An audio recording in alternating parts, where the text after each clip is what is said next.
Alhamdulillah Rabbil Alamin. Wassalatu wassalamu ala ashrafil anbiya'i wal mursalin wa ala alihi wa sahbihi wa man tabi'ahum bi ihsanin ila yaumiddin, amma ba'd. Allahumma inna nas'aluka ilman nafi'an wa rizqan tayyiban wa amalan mutaqabbalan. Allahumma alimna bima yanfa'una wa anfa'na bima 'allamtana. Allahumma a'inna ala dzikrika wa syukrika wa husni ibadatik. Allahumma arinal haqqa haqqa warzuqna ittiba'ah wa arinal batila batila warzuqna ijtinabah. Alhamdulillah, setelah beberapa bulan untuk kajian hadis Arba'in An-Nawawiyah kita terhenti, yang awalnya setiap malam Jumat, dan malam Jumat sudah kita ganti dengan tajwid ataupun tahsin bersama Ustaz Wafi Siddiq hafizahullah, dan kita ganti kajiannya setiap malam Sabtu insyaallah sampai kita kepada hadis yang ke-29. Udah baca mana hadisnya? Ini hadis bisa juga sebutkan perkara-perkara yang menyebabkan seseorang itu bisa masuk surga, atau juga bisa disebut sebagai pintu-pintu kebaikan dan bahaya lisan. Dari Mu'adz bin Jabal radhiyallahu anhu, ini Mu'adz bin Jabal, kita sudah mungkin sering mengenal beliau. Mu'adz bin Jabal, seorang sahabat Rasulullah yang mulia, yang agung, yang diutus oleh Rasulullah SAW ke Yaman sendirian. Dia sendiri diutus ke Yaman oleh Rasulullah sallallahu alaihi wasallam. Qala, maka Mu'adz berkata, "Qultu ya Rasulullah." Aku bertanya kepada Rasulullah. Siapa yang bertanya? Mu'adz bin Jabal. "Akhbirni bi amalin." Coba bayangkan, Mu'adz bin Jabal seorang sahabat yang mulia, hanya meminta satu jenis perbuatan saja. Akhbirni bi amalin. Kabarkan kepadaku, kasih tahu aku, ajari aku tentang satu amal perbuatan. Untuk apa amal perbuatan tersebut? Yudkhilunil jannah wa yuba'iduni minan nar. Coba bayangkan cita-cita seorang sahabat yang sangat hebat. Jadi enggak muluk-muluk cita-citanya. Enggak mau jadi menteri ini, menteri itu. Bertanya kepada Rasulullah untuk perkara yang hebat. Akhbirni bi amalin yudkhilunil jannata wa yuba'iduni minan nar. Oh ya Rasulullah, ajari aku, kabarkan kepadaku, sampaikan kepadaku tentang satu amal perbuatan yang dengan amal perbuatan itu aku bisa masuk surga dan aku dijauhkan dari neraka. Kalau kita enggak, apa sih kunci bisnisnya? Biar aku menjadi orang kaya juga kayak bapak. Enggak kaya, kaya belum tentu menjadi penghuni surga. Banyak orang kaya menjadi ahli neraka. Kenapa? Dengan kaya dia jadi sombong. Dengan kaya saudaranya miskin dia enggak kenal lagi. Waktu dia masih miskin dulu sama-sama ngaku, oh ini saudara saya nih, orang yang baik. Begitu dia sudah kaya, bapak ini siapa ya?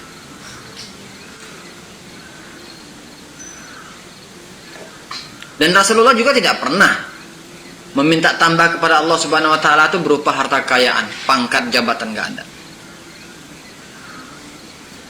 Nah, ini Rasulullah ditiru oleh para sahabat, sehingga para sahabat pun meminta kepada Rasulullah tentang satu rahasia, kunci rahasia yang bisa menyebabkan mereka masuk ke surga dan dijauhkan dari api nerakanya Allah Subhanahu wa taala. Wa ma adara kamal hutomah. Ini neraka, salah satu jenis neraka, neraka hutomah. Bagaimana neraka hutomah? Narullahil muqadah, yang apinya menyala-nyala.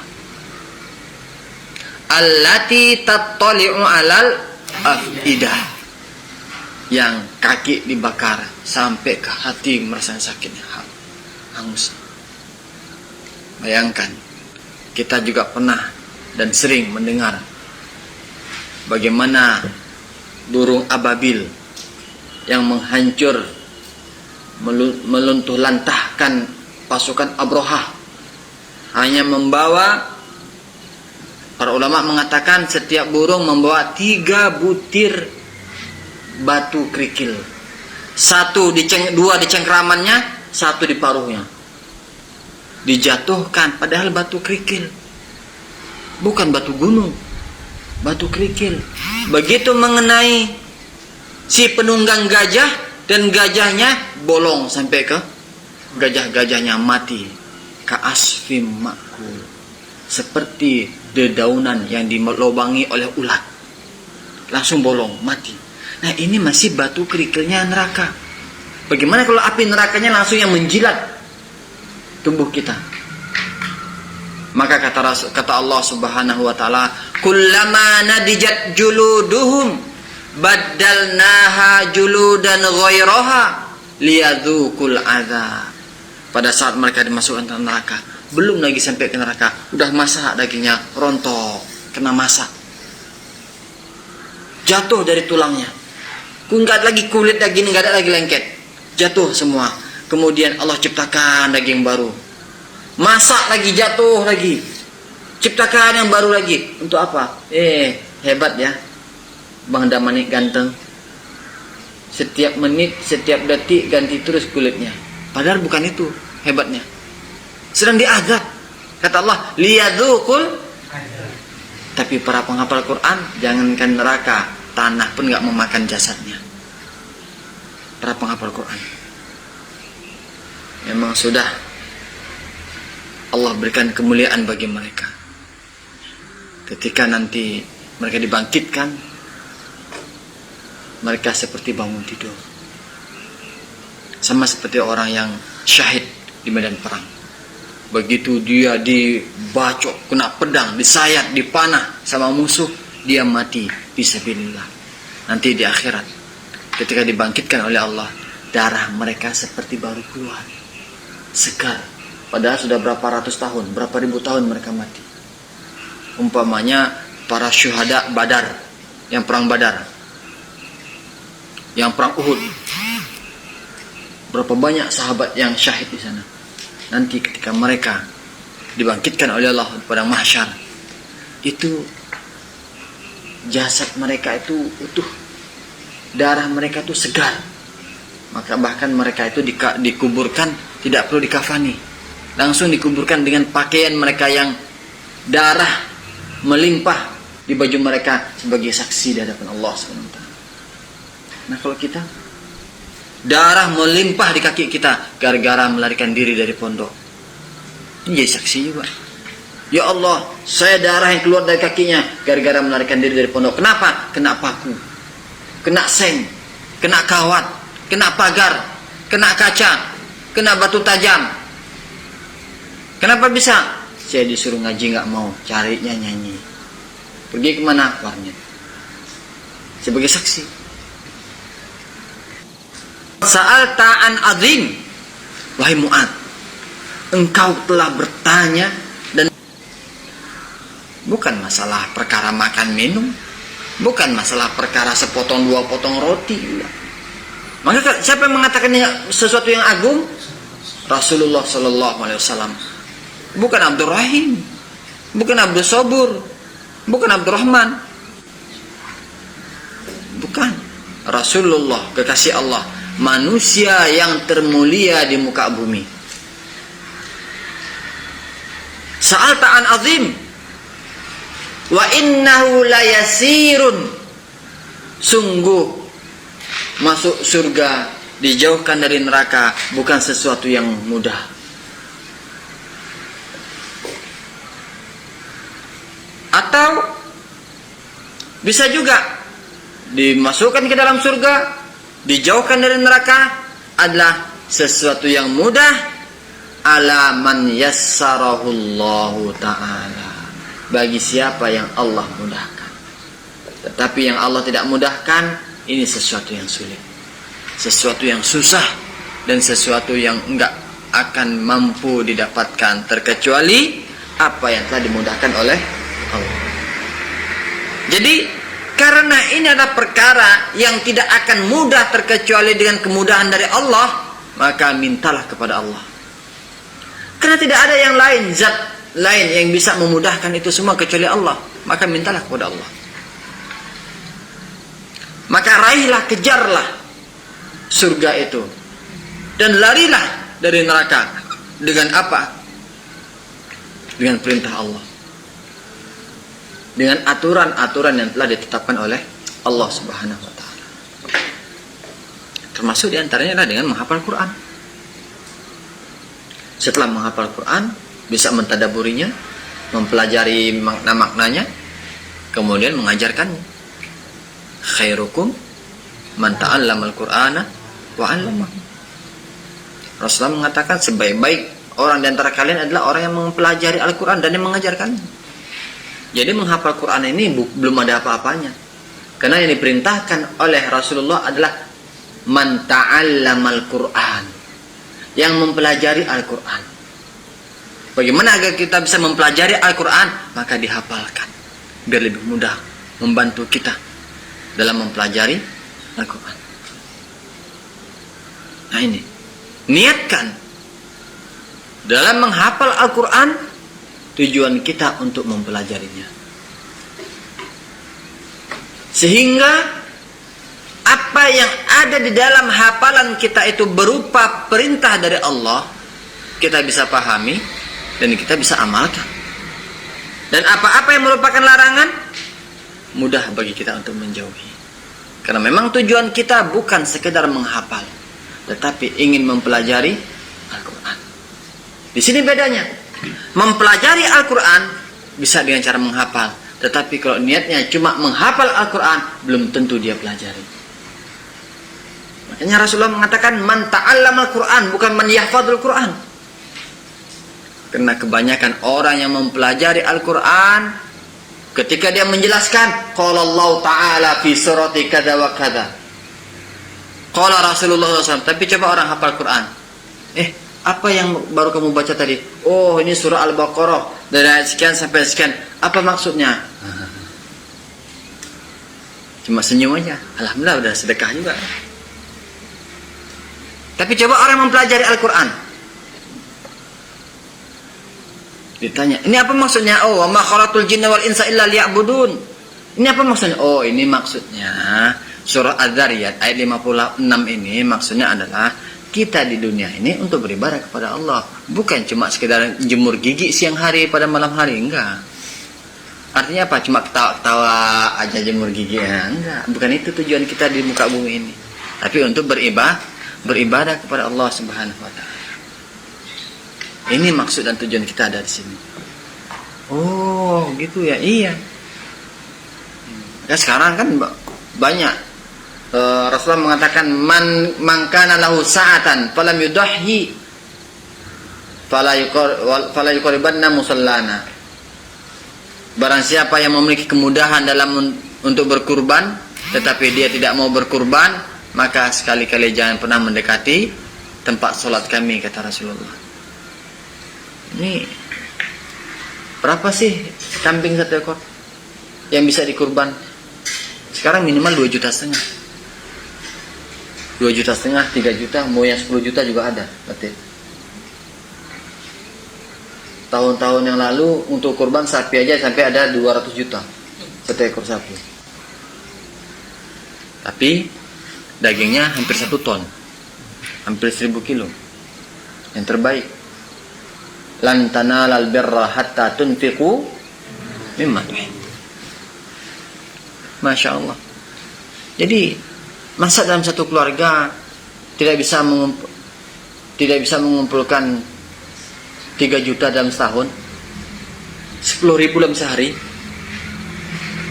300.000 sebulan, 3.600.000 dalam setahun. Udahlah, 600 untuk operasional.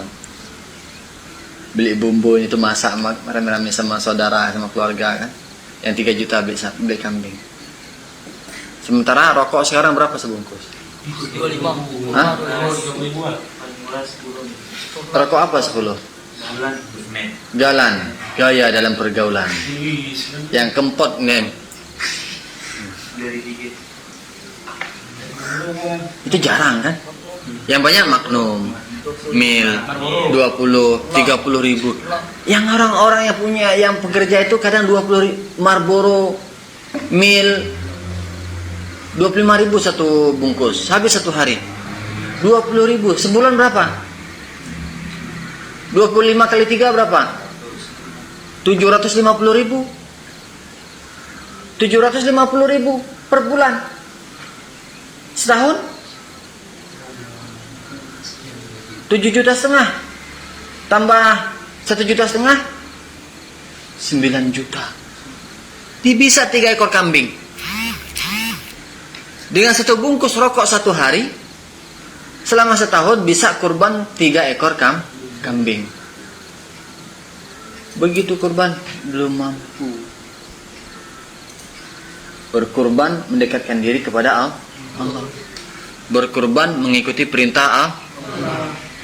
Mempraktekkan perintah Rasulullah.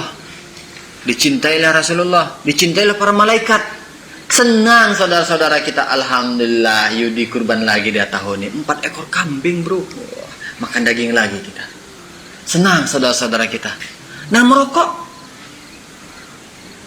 yang tidak berani mengatakan rokok itu haram, makruh. Apa arti makruh? Benci. Siapa yang benci? Allah dan makhluk Allah benci. Coba antum habis merokok, bilang sama Asrul, Asrul, pingsan nggak dia? Kemudian orang merokok, coba dia kencing kamar mandi. Setelah dia kencing kamar mandi, coba antum masuk. Walaupun udah disiram 2 gentong, masih ada aroma tak sedapnya terasa. Makanya kamar mandi di terminal-terminal SPBU tuh nggak enak baunya kalau memang tidak dijaga. Kenapa? Asal tembak aja orang-orang merokok tuh. Malaikat nggak suka. Menyalahi perintah Allah, la tubadzir tabdzira. Innal mubadzirina kanu. Merokok mubazir, bakar-bakar uang. Kata Allah Subhanahu wa taala, jangan kalian melakukan pemubaziran, karena sifat mubazir itulah sifatnya setan. Masih juga kita mau. Kurban nggak mau, korban mau. Nah ini, jadi coba perhatikan permintaan dan permohonan sahabat kepada Rasulullah tentang satu amal perbuatan yang bisa memasukkan mereka mendapatkan kasih sayang Allah, ridho Allah, dengan dimasukkannya ke dalam surga dan dijauhkannya dari neraka. Faman zuhziha 'anil nari wa udkhilal jannata faqad faz. Siapa yang telah dijauhkan dari neraka, dimasukkan ke dalam surga, inilah orang-orang yang sukses. Innalil muttaqina, sungguh orang-orang yang bertakwa itulah orang-orang yang sukses. Innal muttaqina fi jannatin wa uyun. Coba, orang-orang beriman itu berada dalam surga-surganya Allah SWT dan mata air yang segar. Kalau sekarang kita apa? Kalau kita nggak masuk surga, bukan dapat mata air mata. Yang dapat air mata sama air keringat. Bahkan nanti di padang mahsyar menanti pengadilan Allah Subhanahu wa taala, para pelaku maksiat mereka terbenam dengan air keringat mereka sendiri. Disesuaikan dengan besar kecilnya dosa mereka. Maka ada TNI itu bilang, lebih baik bermandikan darah di medan latihan daripada bermandikan keringat di medan latihan daripada bermandikan darah di medan perang. Artinya apa? Ya sekarang ini kita medan latihan ini di dunia nggak apa-apa, keringatan nggak apa-apa, nangis terserah, silakan nangis terus. Yang penting program menghafal Quran lanjutkan. Nggak, silakan nangis. Keringatan silakan keringatan. Yang penting target harian tercapai. Daripada nanti antum dikubur, mau semua air mata antum keluarkan nggak bermanfaat lagi. Mau darah pun yang keluar dari mata antum untuk menangis tak berguna lagi.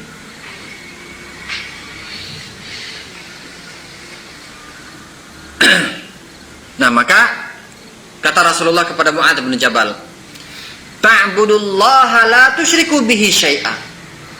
Yang pertama adalah janganlah engkau hendaknya engkau beribadah kepada Allah Subhanahu wa taala. Ini yang pertama. Dan jangan sekali-kali engkau mensyirikkan Allah dengan sesuatu apapun. Kadang-kadang kita kan syirik tanpa sadar. Banyak di antara kita syirik tanpa sadar. Aduh, untung aja minum prokol. Kalau enggak hilang sakit kepalaku. Ada syirik nih.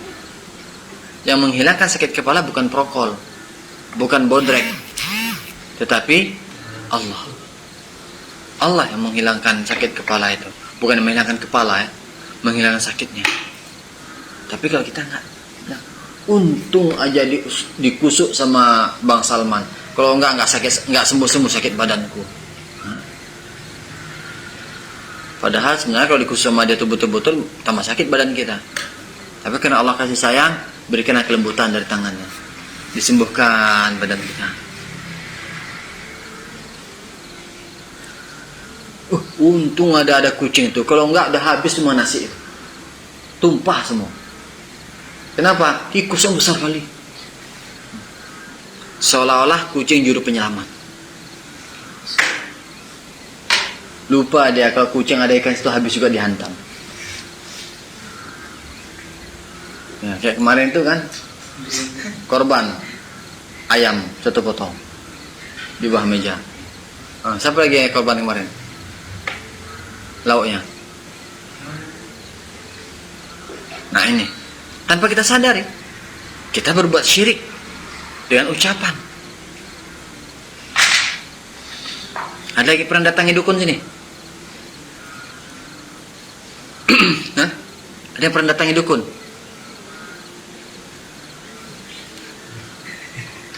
Udah enggak lagi.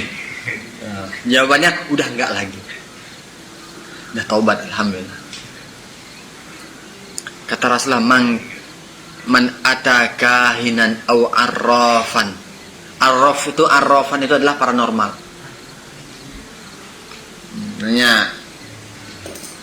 Ini Bang Manik ini kalau besar tinggi gimana? Coba lihat telapak tangannya. Oh, garis ini. Ini oh ya. Ini garis putusnya, rezekinya agak susah dikit. Orang nggak kerja, gimana memudah rezekinya? Sholat enggak. Ini garis tangan nggak ada hubungannya dengan kehidupan. Garis tangan ini ada hubungannya dengan memegang. Coba nggak ada garis tangan antum sini, bisa nggak antum megang kayak kaki antum tuh? Ada nggak garisnya? Bisa megang nggak dia? Ini kan karena lipatan waktu kita megang. Ini enggak. Ada yang kalau lurus, garis ini lurus, enggak terputus, rezekinya mudah. Orang rajin kerja, banting tulang, baru dapat uang. Kalau nggak banting tulang nggak dapat uang dia. Kalau daging aja coba dibanting nggak dapat uang. Ini tulang juga.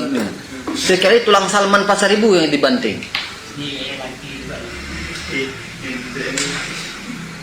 Bukankah Allah Subhanahu wa taala telah menjamin rezeki kita? Ketika Rasulullah juga mengingatkan tentang seseorang yang enggak mau punya anak banyak, sudah hamil digugurkan kehamilannya, takut enggak sanggup ngasih makan. Apa kata Allah? La taqtulu auladakum min imlaq. Nahnu narzuqukum wa iyyahum. Jangan kalian bunuh anak-anak kalian karena takut mereka mati kelaparan nggak bisa makan. Kata Allah, nahnu narzuqukum. Kalian saja kami yang ngasih makan. Demikian juga mereka anak-anak kalian tuh kami juga yang ngasih makan.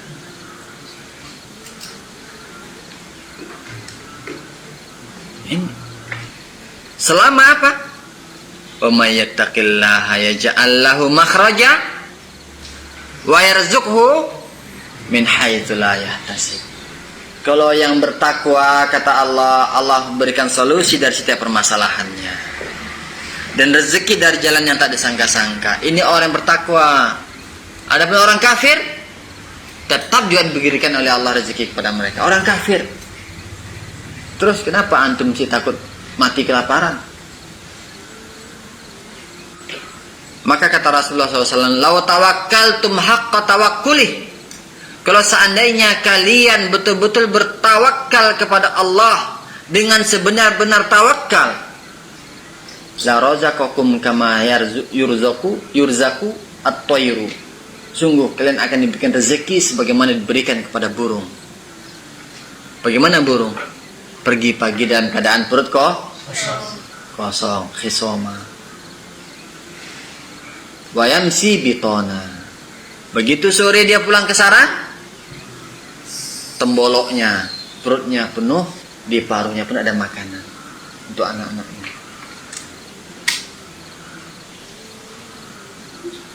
Apakah ada burung murtad? Ada.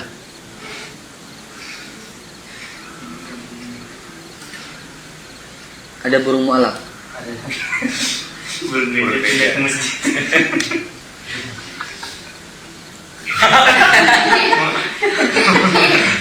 Hari antum juga ya. Nah, bagaimana dengan burung gereja yang tinggal di sekolah? Pintar. Toh juga meja guru diberai. Nyari. Burung saja yang dikatakan oleh Rasulullah pergi pagi, nggak pernah bawa kantong, nggak pernah bawa tas untuk stok makanan besok lah. Besok saya mau duduk aja, santai-santai aja di rumah, di sarang, cuma bersyukur aja. Kenapa? Udah ada makanan, stok kemarin, lembur kerja, nggak ada. Kita bingung ya manusianya. Waktu sehat dikorbankan kesehatannya untuk cari duit. Begitu sakit, berapapun uang dia habiskan untuk cari kesehatan. Terus ente itu hidup untuk cari sehat apa cari duit? Waktu sehat dikorbankan kesehatan untuk mencari duit. Begitu sakit dikorbankan duit untuk mencari kesehatan. Pertanyaannya, antum cari duit apa cari sakit, cari sehat?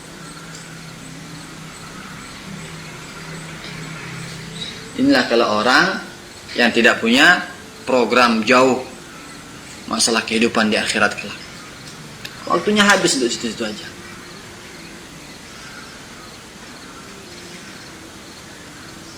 Nah, inilah cita-cita. Maka antum cita-citanya jangan saya ingin jadi bupati, saya ingin jadi camat. Semua kita calon camat, calon mati. Saya ingin jadi ini, saya ingin jadi itu. Mana nih yang calon jadi penghuni surga mana? Cita-cita tertinggi saya adalah bersama Rasulullah di surga. Sehingga dia termotivasi untuk menyusun strategi kegiatannya yang bisa mengantarkannya ke surganya Allah Subhanahu wa taala. Jangan cuma pengen jadi polisi, habis polisi nodong aja kerjanya.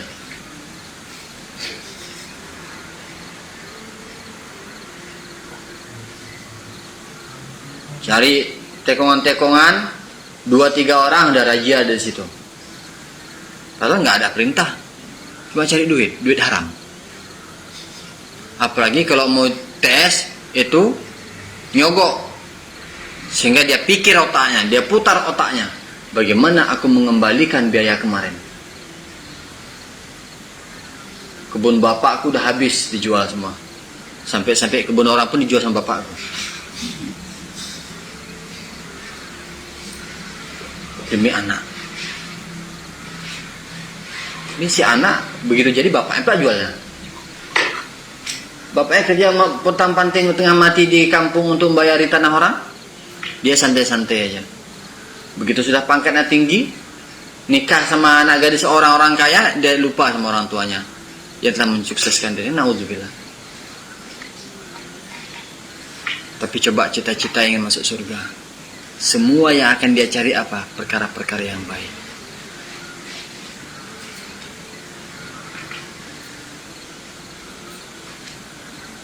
Nah, ini yang pertama adalah ta'budullaha wa la tusyriku bihi syai'a. Mari kita pelajari tentang tauhid dan kita kenali perkara-perkara yang berbau syirik agar kita tidak terjerumus ke dalamnya. Karena ada tipe manusia, tahu perintah nggak tahu larangan, semua dikerjakan. Tahu dia perintah, tapi dia nggak tahu larangan.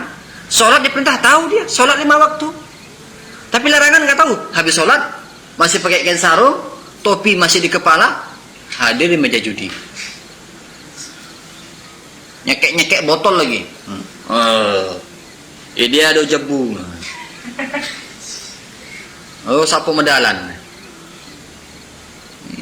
Udah sibuk cari-cari rumah pula lagi dia. Topi dah mereng, pakai sarung, baju koko masih lengket, tapi masihnya mana rumah tadi ya.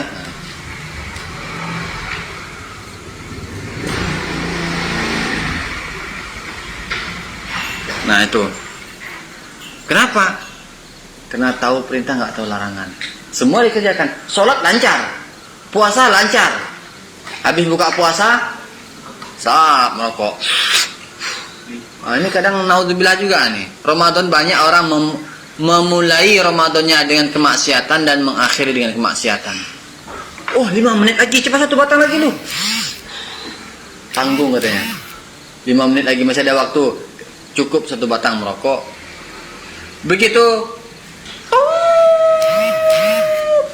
bunyi serunai berbuka, dia minum langsung. Mumpung masih azan belum iqomah.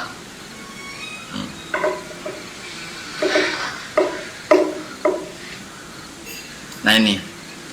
Jadi pertama, membersihkan ketauhidan kita kepada Allah dari penyakit kesyirikan, dari penyakit kemaksiatan.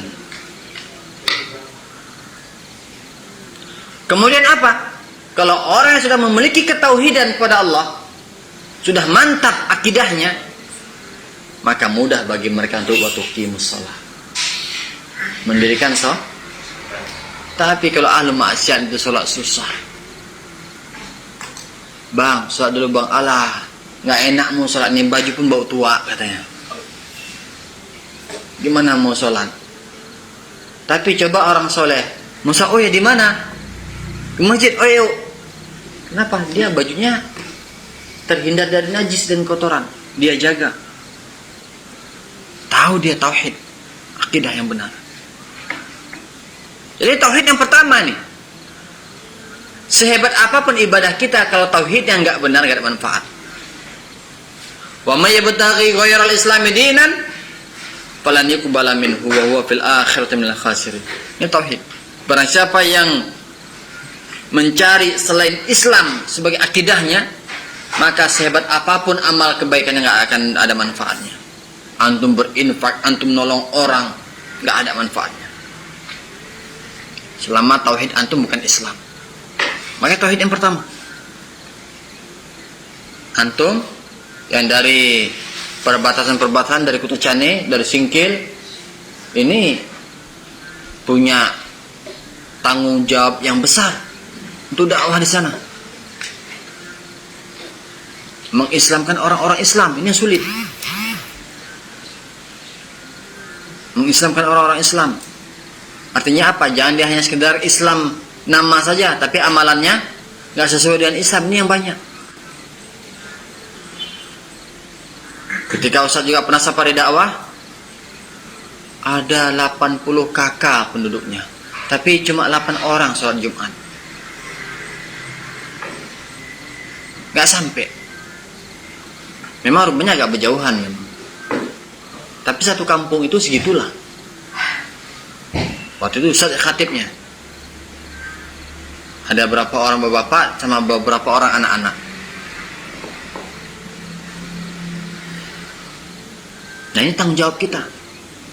Maka cita-cita antum selepas dari pendidikan langsung apa? Aku ingin berjuang di dunia dakwah. Untuk apa? Biar nanti bisa bersama Rasulullah di surga. Jangan cuma, wah aku ingin jadi orang pintar, belajar kenapa? Mau ke debat nanti Ustaz sana tuh. dia tuh ahli bid'ah itu. Enggak boleh. Dia tuh bukan ahli bid'ah, hanya saja ilmu yang dia pelajari seperti itu dulu dan belum mengenal sunnah. Maka tugas antum kenalkan sama dia sunnah. Jangan langsung dianggap musuh, dianggap kawan, kenalkan. Ini sunnah, ini sunnah, ini sunnah. Jangan antum serang bid'ahnya. Kenapa? Pencuri saja tidak mau dibilang maling. Maling. Nggak mau dia, marah dia. Apa kau bilang? Kalau sudah terbukti dia mencuri. Maka orang bid'ah yang melakukan kebid'ahan jangan dimusuhi, ditemani. Terus berarti kita rela dong dengan amalannya? Bukan. Mencari peluang bagaimana bisa mendekatinya agar kita bisa menasihatinya dan memperkenalkan dia dengan sunnah. Dia amalkan perbuatan-perbuatan itu yang tidak sesuai dengan syariat, berarti dia memiliki motivasi dan semangat untuk beribadah.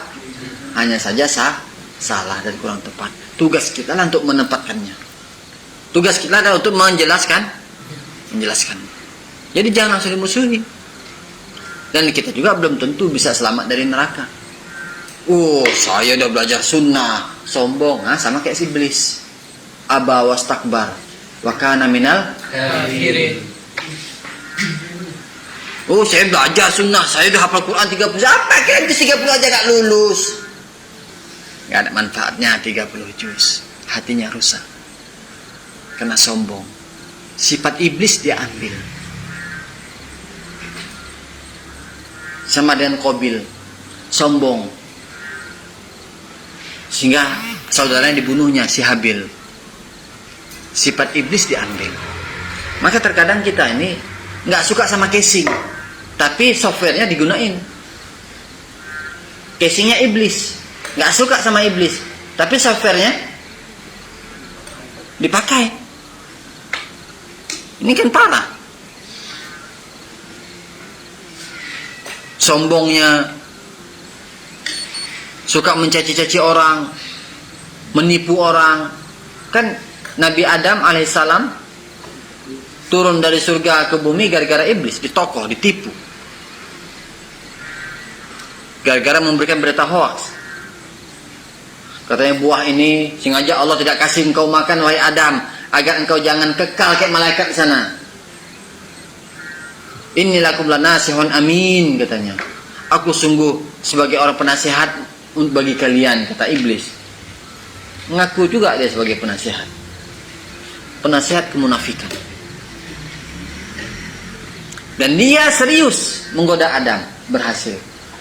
Ternyata yang jelek saja kalau kita lakukan dengan serius kenapa tidak kita gunakan untuk yang baik, serius? Nah ini, jadi yang pertama adalah yang paling penting, bagaimana agar kita bisa masuk surga dan dijauhi dari neraka adalah dengan senantiasa beribadah kepada Allah, mentauhidkan Allah Subhanahu wa taala dan menjauhi kesyirikan. Karena syirik adalah dosa yang paling besar. Inna syirka la dzulmun adzim. Sungguh kesyirikan adalah kezaliman yang sangat besar. Inna Allah la yaghfiru ay yushraka bihi. Dan sesungguhnya Allah tidak akan mengampuni dosa orang yang berbuat syirik kepadanya. La in asyrakta la yahbatanna amaluk. Kalau seandainya engkau berbuat syirik, sungguh semua amalanmu yang telah lalu dihilangkan pahalanya. Maka melalui hadis ini Mu'adz bin Jabal diajarkan oleh Rasulullah sesuai dengan permintaannya agar dia bisa menjadi penghuni surga dan jauh dari neraka. Yang pertama kali diwasiatkan, diajarkan oleh Rasulullah adalah dengan senantiasa beribadah kepada Allah dan menjauhi kesyirikan. Subhanakallahumma bihamdika asyhadu an la ilaha illa anta astaghfiruka wa atubu ilaik wa akhir da'wana alhamdulillahi rabbil alamin. Assalamualaikum warahmatullahi wabarakatuh.